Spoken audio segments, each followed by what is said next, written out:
Bonjour amis de l'histoire antique, je vous propose aujourd'hui une vidéoconférence sur les relations entre Grecs et Carthaginois, connus aussi sous le nom romain de Puniques. Je parlerai également un peu des Phéniciens en général. Donc traiter des relations entre Grecs et Carthaginois peut s'avérer complexe car il s'agit de deux entités très différentes.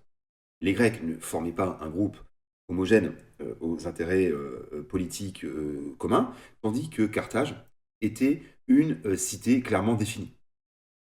Donc Carthage était à l'origine une colonie de Tyr, donc une cité de Phénicie, et elle devint une grande ville cosmopolite où se côtoyaient des Phéniciens, des Libyens berbères, des Ibères d'Espagne et des Grecs.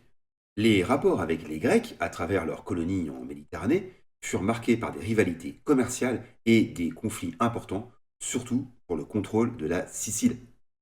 En effet, vers 800 avant notre ère, des colonies grecques commencèrent à être établies en Sicile, en Italie du Sud et sur les rives méditerranéennes de la Gaule. Et à la même époque, Carthage s'était développée sur la côte nord-africaine pour devenir une puissance maritime majeure.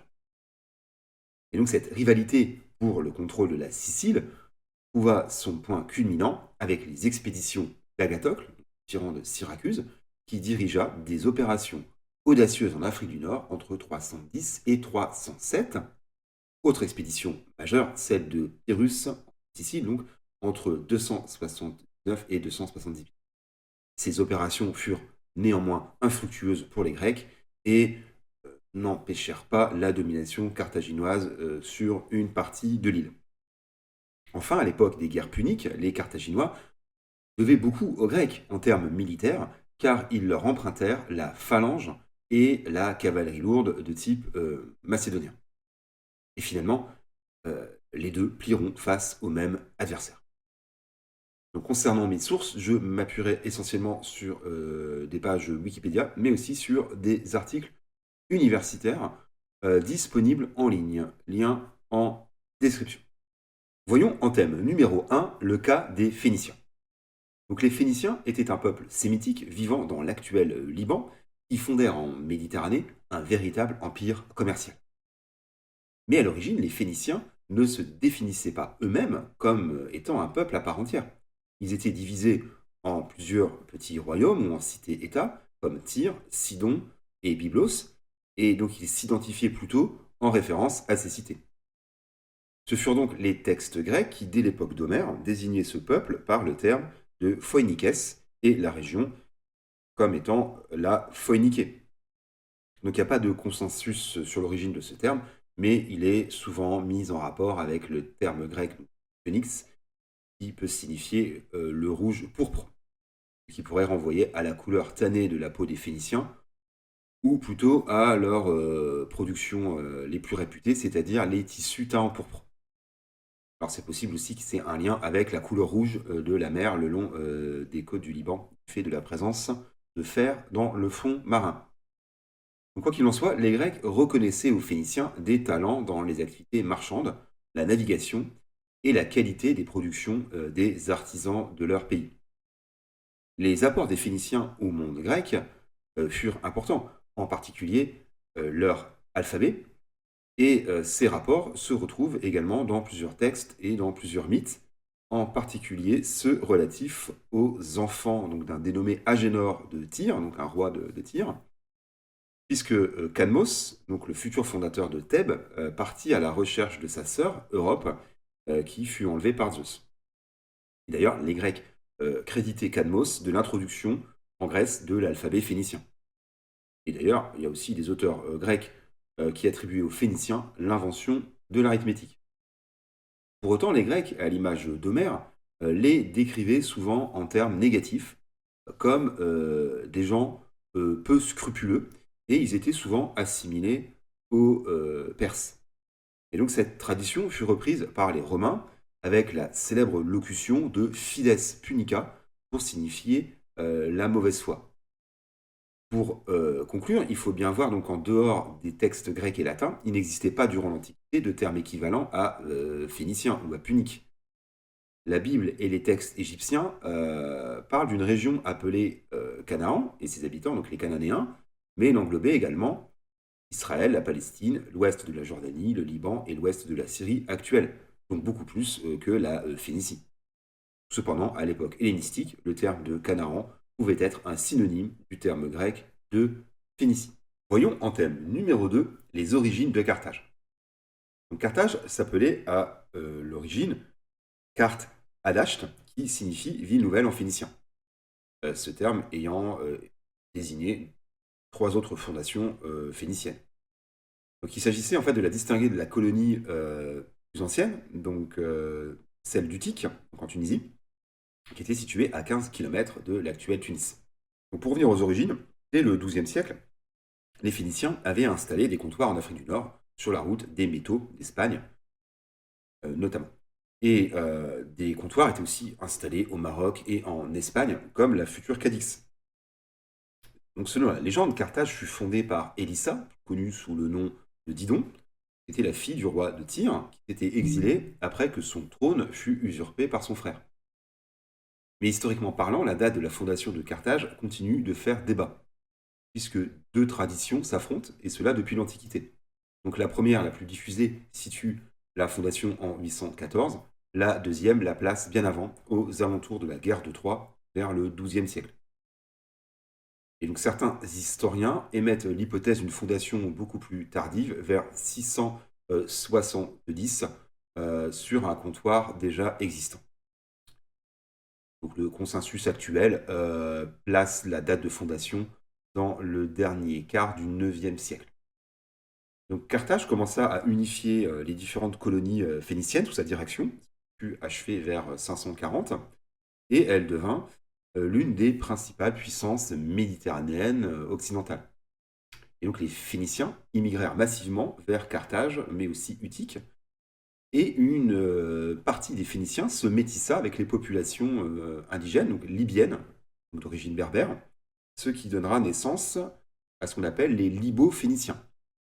Et d'ailleurs, ces derniers étaient mentionnés par Hécatée de Milet, donc le premier à avoir cartographié le monde connu par les Grecs à la fin du VIe siècle. Et donc ces populations berbères, qui étaient nombreuses, ne se définissaient pas comme un seul et même peuple, et étaient divisées en plusieurs tribus. Et donc ces populations berbères contribuèrent de manière substantielle à la composition génétique des populations des villes puniques, comme l'attestent des études génétiques récentes, même si selon certains historiens, ce phénomène ne toucha pas les élites qui restèrent plutôt de souche phénicienne. Donc les Carthaginois parlaient une langue issue du phénicien avec des influences berbères. Et donc la civilisation carthaginoise, si particulière, était le produit d'une hybridation entre l'élément phénicien et l'élément libyen. Et l'organisation politique de Carthage fut particulièrement louée par Aristote. Donc, peu de détails sont connus sur le gouvernement de la cité, mais nous disposons du précieux texte d'Aristote qui la dépeint comme un modèle de constitution équilibrée, du moins à l'époque dont il parle.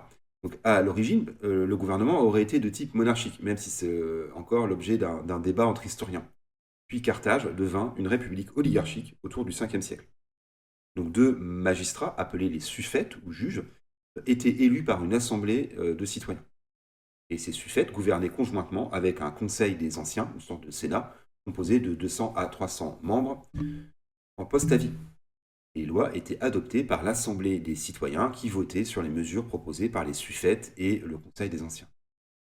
Et donc si on en croit Polybe, l'Assemblée du peuple avait pris beaucoup de pouvoir au cours des 3e et 2e siècles, donc du temps des guerres puniques. Donc finalement, la constitution républicaine de Carthage pouvait représenter un modèle aux yeux de certains Grecs. Voyons en termes numéro 2 le commerce et les interactions entre Grecs et Carthaginois. Donc les échanges culturels entre Grecs et Carthaginois furent assez notables. Les Grecs introduisirent de nouvelles techniques agricoles, des méthodes de gouvernance et des formes artistiques dans les colonies puniques. En retour, les Carthaginois influencèrent la culture grecque par le biais du commerce, introduisant des produits exotiques, et dans le même temps, ils adoptèrent des éléments de l'art et de l'architecture grecque. Les Carthaginois, donc tout comme les Phéniciens, étaient d'excellents marins et commerçants. Pline l'Ancien écrit à leur propos qu'ils inventèrent même le commerce. Et donc, comme sa métropole Tyr, Carthage faisait le négoce des métaux en recherchant surtout des matières premières qui lui permettaient d'asseoir sa richesse et de développer son réseau commercial.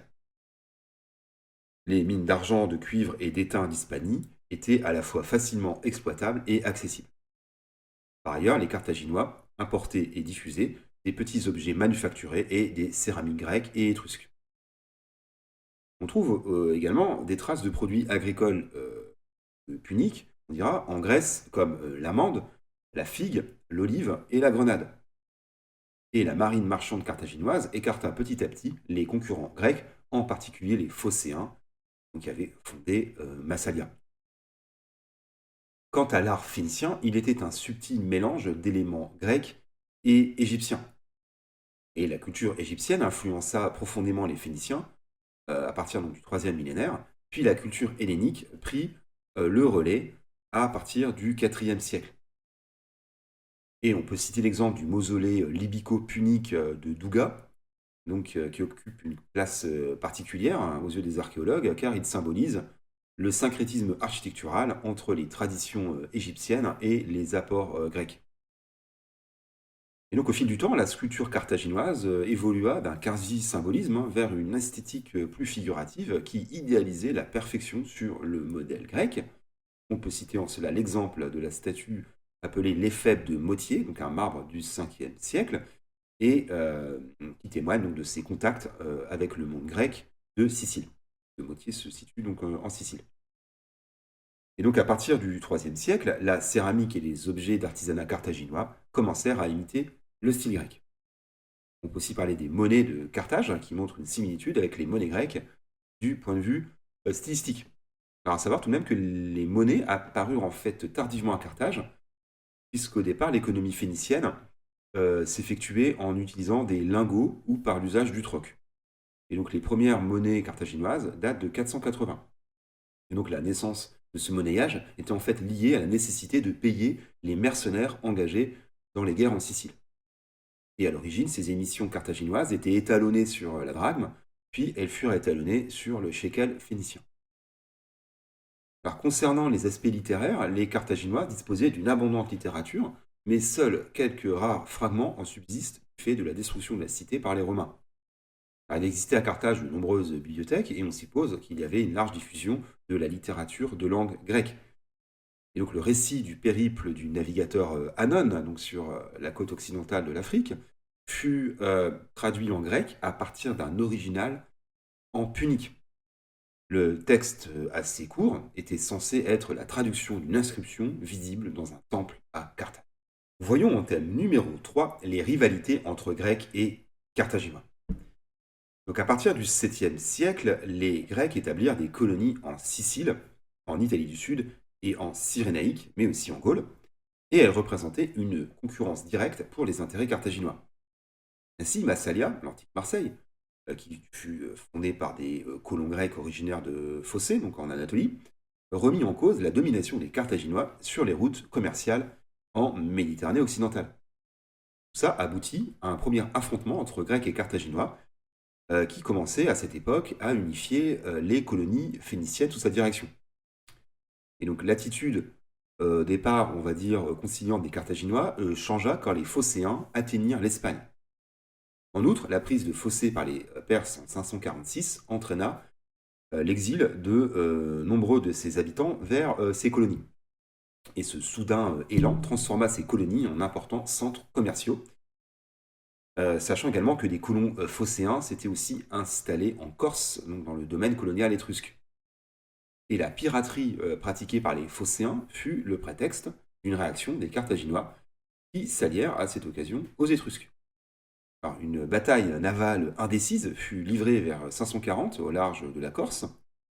Donc, les Phocéens durent abandonner leur colonie de Corse, mais purent conserver des comptoirs sur la côte ligure. Donc, les conflits entre Phocéens et Carthaginois durèrent tout au long du 5e siècle et consolidèrent l'alliance de Massalia avec les Romains. Et au cours de ce siècle, Massalia connut une grande prospérité. À voir aussi que les Phéniciens formaient une grande partie des marins de la flotte perse à la bataille de Salamine donc remportée par les Athéniens en 480. Évoquons maintenant la rivalité entre Grecs et Carthaginois en Sicile. Donc l'île, riche de ses terres agricoles et de sa position stratégique, resta longtemps une zone d'affrontement, car les Grecs et les Carthaginois avaient la même volonté d'implanter des comptoirs ou des colonies sur ses côtes. Et donc la plus puissante des cités grecques de Sicile était depuis le 5e siècle Syracuse, une colonie corinthienne. Et donc Gélon, le tyran de Syracuse, tenta d'unifier l'île avec le soutien de plusieurs cités grecques. Et la guerre éclata avec Carthage, qui obtint à cette occasion l'aide des Perses. Et donc Hamilcar de Giscon, donc à distinguer de l'Hamilcar père d'Hannibal, commandait alors les troupes carthaginoises.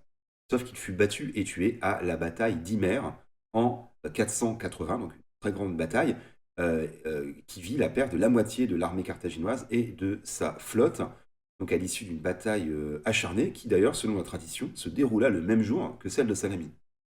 Et donc Carthage dut abandonner pour un temps ses ambitions en Sicile. Donc en 410, 70 ans après, Carthage commençait à se remettre de ce revers. Donc son implantation africaine était désormais plus assurée, et les expéditions lointaines d'Hannon et d'Himilcon confortèrent sa maîtrise des mers. Donc Hannibal de Giscon, donc fils d'Hamilcar, donc là aussi distingué du grand Hannibal, prit pied en Sicile en 409, où il remporta des victoires. Mais Syracuse restait hors d'atteinte. Et en 405, une seconde expédition carthaginoise connut un sort plus difficile. Le chef de l'armée de Carthage succomba à une épidémie de peste lors du siège d'Agrigente. Et donc Himilcon, le nouveau chef, parvint à négocier une trêve avec Denis, le tyran de Syracuse. Et en 398, Denis prit la forteresse de Motier sur la côte occidentale, marquant le retour des hostilités.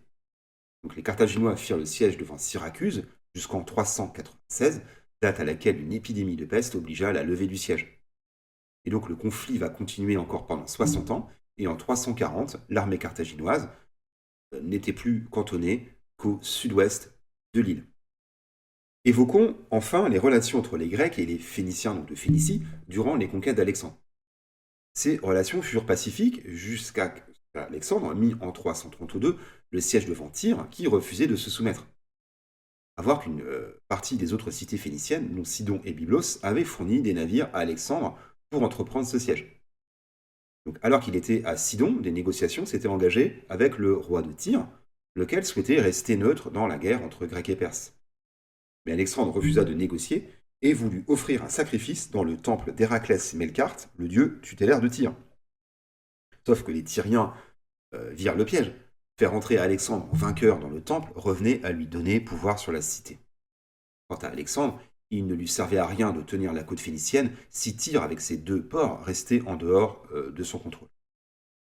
Et donc, durant ce long siège, une partie de la population, dont beaucoup de femmes et d'enfants, s'était réfugiée à Carthage. Quand la ville fut tombée, une grande partie de la population restante fut massacrée ou réduite en esclaves. Par la suite, Alexandre embaucha de nombreux marins phéniciens. Ces marins firent partie de l'expédition qui remonta l'Indus et de l'expédition de Néarque dans l'océan Indien.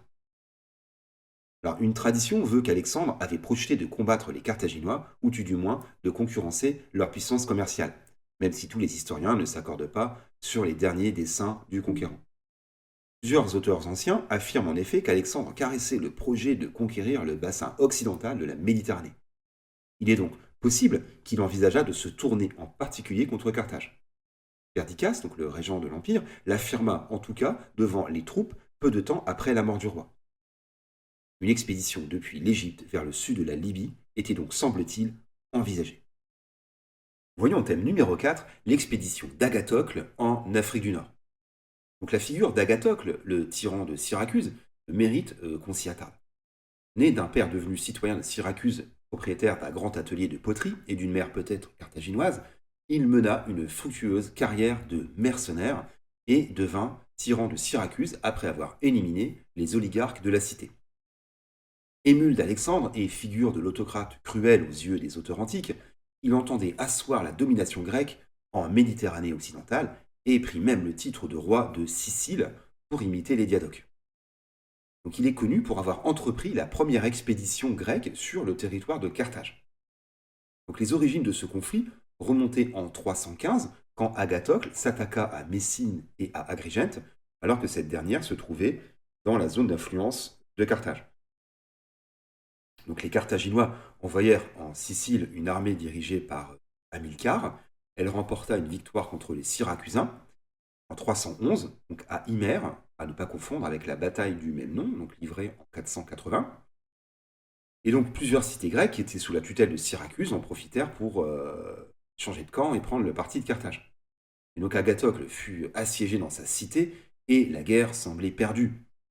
Mais de manière fort audacieuse, il choisit de porter la guerre dans le territoire même de Carthage, en Afrique du Nord. Il comptait sur l'inexpérience des Carthaginois à défendre leur propre territoire et espérait la défection des populations libyennes.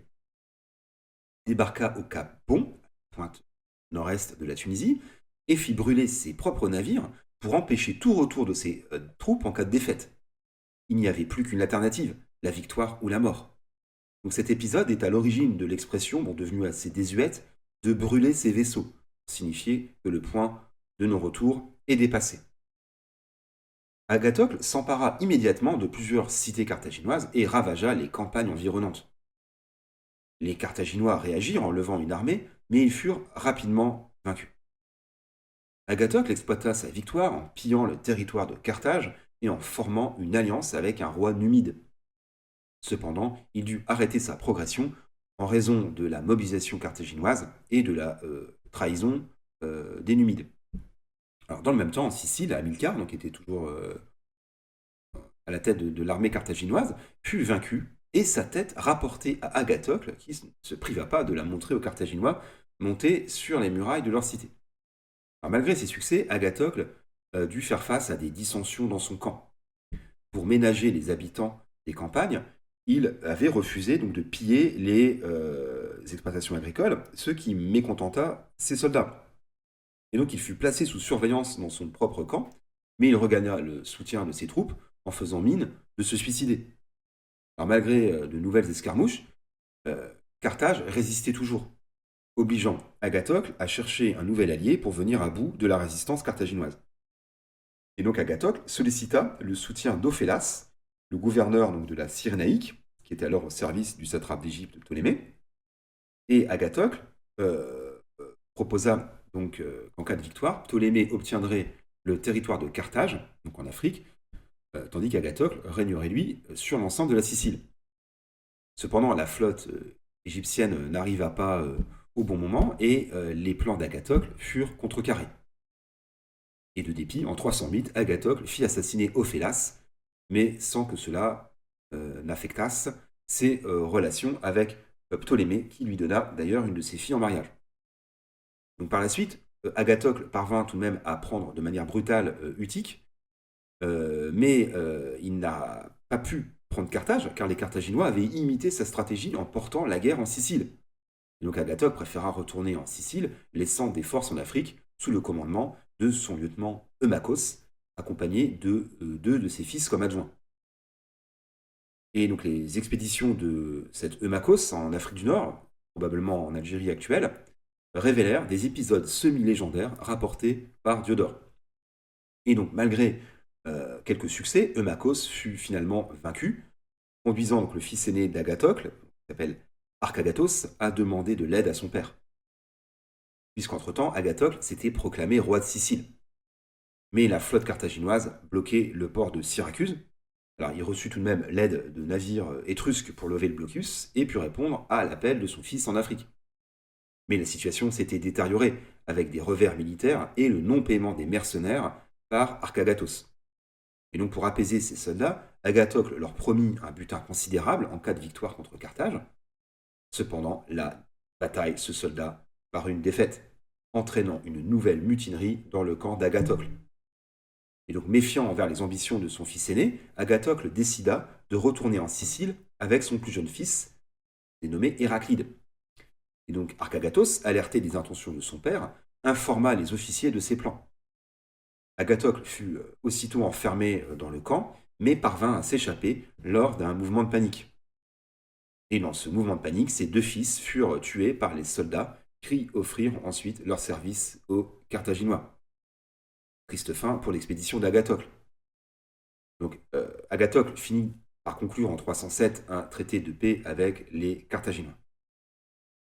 Donc les deux expéditions d'Agathocle n'avaient pas atteint leurs objectifs, mais le tyran était parvenu à consolider sa domination en Sicile, prélevant des tribus et réprimant les cités rebelles. Et donc après cet échec face à Carthage, il orienta sa politique en suivant le modèle des Diadoques pour tourner ses ambitions vers l'Italie du Sud et la Grèce. Et à la fin de son règne, il engagea des préparatifs pour une nouvelle expédition contre Carthage, mais il mourut en 289, peut-être empoisonné sur l'ordre de son petit-fils. Diodore prétend d'ailleurs que le roi aurait été placé encore vivant sur son bûcher funéraire, paralysé par le venin qui lui avait été inoculé. Donc loin d'affaiblir Carthage, les expéditions d'Agathocle avaient en fait permis de réaffirmer la présence carthaginoise dans la partie occidentale de la Sicile. Et un autre grand chef de guerre, Pyrrhus, prendra le relais en Sicile contre les Carthaginois. Donc voyons en thème numéro 5 l'expédition de Pyrrhus en Sicile. Alors je ferai relativement court à ce sujet, puisque j'ai déjà eu l'occasion à plusieurs reprises d'évoquer la figure de Pyrrhus dans d'autres vidéos. Donc depuis 280, Pyrrhus, le roi d'Épire, qui se posait en champion des Grecs, était engagé dans une guerre en Italie du Sud contre les Romains à l'appel de Tarente. Donc après la bataille d'Héraclée, donc remportée difficilement contre les Romains, Pyrrhus reçut une demande de la part de cités grecques de Sicile, dont Syracuse, pour chasser définitivement les Carthaginois de l'île. Il était alors vu comme celui qui pourrait empêcher la Sicile grecque de tomber sous le contrôle des Puniques, une crainte déjà exprimée en son temps par Platon. Et donc à l'été 278, Pyrrhus débarqua en Sicile à la tête d'une armée composée de 8000 fantassins et de 1000 cavaliers avec quelques éléphants. Donc ça ne paraît pas des effectifs importants, mais il avait décidé de ne pas affaiblir sa position en Italie et il voulait compter sur les Siciliens pour renforcer ses propres troupes. Donc depuis 278, les Carthaginois avaient commencé à encercler Syracuse, bloquant la cité par voie terrestre et maritime. Et donc, à l'arrivée de Pyrrhus, le tyran donc, de Tauroménion, où il avait débarqué, l'accueillit chaleureusement et lui fournit un premier contingent de soldats. Et donc, à l'annonce de son approche, les Carthaginois et leurs mercenaires abandonnèrent Syracuse, qui fut libérée sans combat. D'autres cités siciliennes se soumirent et apportèrent à Pyrrhus un renfort de soldats, de marins et de navires. Donc, Pyrrhus était devenu l'hégémone de la Sicile, mais le conflit avec Carthage n'était pas réglé. Finalement, au printemps 277, il entra donc à Agrigente, qui avait chassé la garnison carthaginoise. Et il a pu faire donc, la jonction avec l'ensemble de ses troupes et il disposait désormais de 30 000 fantassins, 2500 cavaliers, des éléphants et des machines de guerre. Il put donc commencer la conquête d'une forteresse carthaginoise sur le mont Eryx. Et il remporta aussi d'autres succès en s'emparant de 2 autres places fortes. Et donc ces victoires poussèrent les Carthaginois à demander des pourparlers de paix. Cependant, Pyrrhus commit une erreur en dispersant ses forces pour affronter les Mamertins, des mercenaires italiotes installés à Messine, ce qui permit aux Carthaginois de renforcer leur défense. Et donc des négociations avec Carthage commencèrent, mais elles échouèrent car les cités de Sicile insistaient pour que Pyrrhus refusât tout accord tant que Carthage contrôlait Lydibée, sa dernière possession. Et donc Pyrrhus entama le siège de Lydibée, mais il réalisa qu'il ne pourrait pas la prendre sans un blocus maritime. Il sollicita l'aide des cités de Sicile pour construire une flotte, mais face à leur réticence, il recourut à des mesures strictes, se proclamant gouverneur militaire de Sicile et en imposant également des garnisons militaires. Donc ces actions le rendirent impopulaire et conduisirent les cités siciliennes à envisager une alliance avec Carthage. Et bien qu'il remportât une nouvelle victoire contre une armée carthaginoise, la Sicile lui devenait de plus en plus hostile. Et à l'automne 276, il apprit que toutes les cités grecques d'Italie, donc sauf Tarente, étaient tombées sous le contrôle des Romains. Il décida donc de quitter la Sicile. Et sur son navire, il aurait proclamé cette sentence prophétique à ses compagnons: quel terrain de lutte nous laissons là aux Carthaginois et aux Romains, sachant que la première guerre punique, donc de 264 à 241, éclata en raison des revendications concurrentes sur la Sicile entre Romains et Puniques. Voyons en thème numéro 6 les emprunts des Carthaginois dans le domaine militaire. Dans le domaine militaire, les emprunts des Carthaginois furent nombreux auprès des Grecs, quelles que soient les époques. Donc au 6e et 5e siècle, l'armée civique de Carthage était globalement équipée comme des hoplites grecs. Puis du temps des guerres puniques, l'armée carthaginoise connut une évolution sur le modèle hellénistique. En 255, Xantippe, un général spartiate expérimenté, proposa ses services à Carthage. Et dans le même temps, les Carthaginois envoyèrent en Grèce des émissaires pour recruter des mercenaires. Xantippe gagna la faveur du Sénat de Carthage et le commandement de l'armée lui fut confié. Il entraîna l'infanterie carthaginoise sur le modèle de la phalange macédonienne, et cette phalange punique était alors composée de mercenaires grecs et de lanciers libyo-puniques. Donc ces derniers représentaient l'élite de l'infanterie carthaginoise. Donc à l'origine, ils étaient équipés comme des hoplites grecs, avec une cuirasse en métal ou en lin, un bouclier rond, une longue lance et une épée courte. Donc ils formaient dès l'origine une phalange de qualité et polyvalente, capable de résister à leurs homologues grecs, puis plus tard aux légionnaires romains. Et donc lors de la première guerre punique, ils commencèrent à adopter la longue saris, donc des Macédoniens, pour devenir une véritable phalange de piquets de type macédonien. L'armée carthaginoise comptait également, enfin en tout cas on le suppose, un bataillon sacré sur le modèle de celui de Thèbes. Donc un bataillon d'infanterie d'élite, qui était composé de 2500 hommes issus de la noblesse, donc qui combattaient dans le style hoplitique. Quant à la cavalerie des citoyens de Carthage, elle était inspirée par les compagnons macédoniens. Ils formaient une cavalerie lourde de choc, mais aussi une garde pour le commandant. Les Carthaginois recrutèrent également en quantité des Celtes, des Ligures, des Numides, des Libyens, des Ibères et des Baléares durant les guerres contre Rome, et chacun de ces contingents combattait selon leurs propres coutumes. Et à cette époque, les éléphants de guerre, donc probablement des éléphants des forêts, donc une espèce désormais disparue, de taille plus petite que leurs congénères des savanes, fut incorporé. Donc utilisés en petit nombre, ces éléphants servaient avant tout à intimider et à désorganiser les lignes ennemies. Donc pour revenir à Xantippe, il permit aux Carthaginois de remporter une éclatante victoire en 255 durant la première guerre punique. Il dut néanmoins quitter Carthage par crainte de susciter des jalousies. D'autres changements importants furent ensuite apportés par Hannibal, donc Hannibal Barca, qui consacra l'importance stratégique de la cavalerie lourde avec de nouvelles manœuvres d'enveloppement de l'adversaire, comme ce sera le cas à la bataille de Cannes en 216. Et donc durant la deuxième guerre punique, Tite-Live mentionne qu'une phalange macédonienne de 4000 hommes lutta dans les rangs carthaginois comme alliés. Elle aurait été envoyée par Philippe V, mais les historiens restent assez sceptiques à ce sujet. Les Carthaginois avaient également emprunté aux Grecs l'art de la poliorcétique, donc la prise des villes, en utilisant des tours de siège, des élépoles, des balistes et des catapultes. Les Carthaginois firent en effet connaissance avec ces armes nouvelles lors des guerres contre Syracuse, qui avait alors les meilleurs ingénieurs de toute la Méditerranée. Rappelons à cet effet qu'Archimède naquit à Syracuse en 287. Voyons en dernier thème Hannibal le Grec. Donc derrière ce titre volontiers provocateur se cache l'idée qu'une tradition antique issue de Polybe assimilait Hannibal Barca au monde grec, ou tout du moins à un barbare hellénisé. Son père, donc Hamilcar Barca, appliquait les techniques militaires et l'ordre tactique grec, donc suite aux réformes de Xantippe.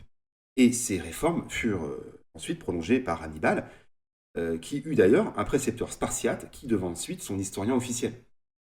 Et donc en vantant les mérites du père et du fils, donc deux généraux d'exception qui firent de profondes réformes de leur appareil militaire, Polybe opérait chez ses lecteurs grecs et romains un parallèle évident avec Philippe et Alexandre. Dans les deux cas, l'œuvre du père permit celle du fils qui réalisa et sublima le rêve paternel, donc à savoir l'invasion de l'Empire perse dans un cas, et celle de l'Italie dans l'autre. Alors Polybe comparait également Hannibal à Épaminondas, donc le général thébain vainqueur des Spartiates. Et leur échec à tous deux, donc le premier à prendre Sparte et le second à prendre Rome, n'était dû qu'aux caprices de la fortune et ne remettait pas en cause leur talent militaire.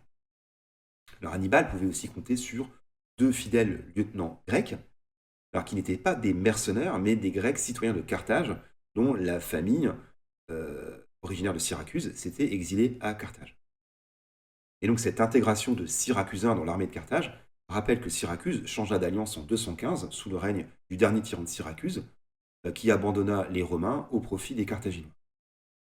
Enfin, le traité d'alliance conclu en 215 entre Hannibal et Philippe V fut à l'origine de la première guerre de Macédoine entre Romains et Antigonides.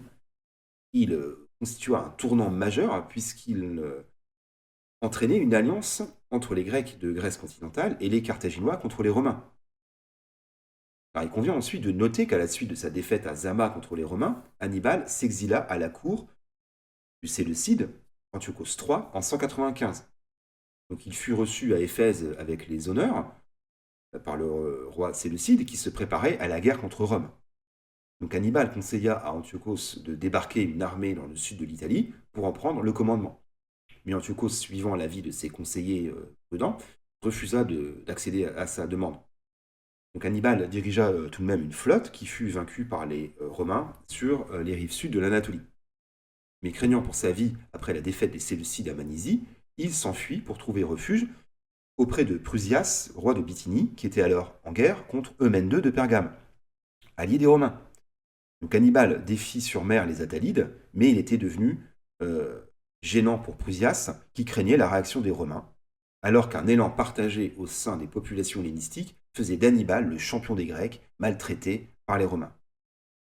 Alors Hannibal préféra se suicider par le poison plutôt que de risquer d'être livré par les Romains. Ces 10 années passées en exil en Asie firent d'Hannibal, aux yeux de certains historiens, une sorte de souverain hellénistique. Finalement, cette volonté de présenter les Carthaginois comme les héritiers des Grecs, qu'ils furent spartiates, thébains ou macédoniens, peut s'expliquer par le contexte d'un monde grec frustré de ses défaites répétées face à Rome et qui voulait voir dans les Carthaginois de dignes héritiers.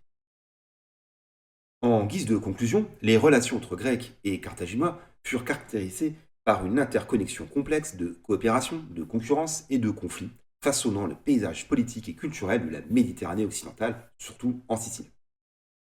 Ces deux civilisations, connues pour leur activité commerciale et leur expertise maritime, établirent des liens significatifs qui permirent des flux de biens, de connaissances et d'idées, créant une forme de synergie bénéfique pour les deux parties et contribuant à l'essor de ports florissants et de centres urbains prospères.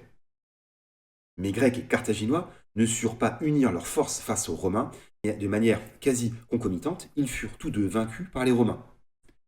Il est remarquable de noter le synchronisme à la date de 146 du sac de Corinthe et de celui de Carthage par les légions romaines.